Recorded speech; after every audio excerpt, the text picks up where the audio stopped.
శాస్త్రంలో అప్పు ఇచ్చేవానికి ఒక ధర్మం చెప్పింది. ఏంటో తెలుసా? అప్పు ఇచ్చేవాడు యమధర్మరాజట, అప్పు తెచ్చినవాడు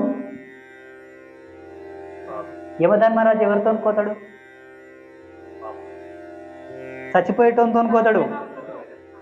యమధర్మరాజు ఏడ పనికి వస్తాడు? పవనం చేయతోనే పనికి వస్తాడు. అప్పులోడు ఇంటి ముందరకు వచ్చిందంటే సగం నీ ఆయుష్ పోయిందని లెక్క.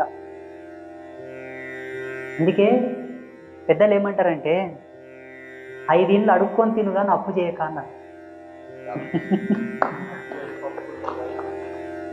అప్పు కూడా ఎందుకు? నాయంచటోళ్ళతో రారి పుష్టిగా భోజనం పెడతాం. మా జీవితాలు, మా యొక్క సావాసం, మా యొక్క ఆశ్రమాలు, మా గుళ్ళు గోపురాలు, మా లక్షణం, మా చూపు, మా మాట, మా చాతుర్యం అంతా కూడా అష్టలక్ష్మి సమన్వయం. స్వామి ఇల్లుడికి వచ్చి నీతోనికి వస్తే గొప్పగా అంటారు సమాజంలో. పెళ్ళం పిల్లలు సాధనికి చేతాక పోయింది రే వేస్ట్ గా అంటారు.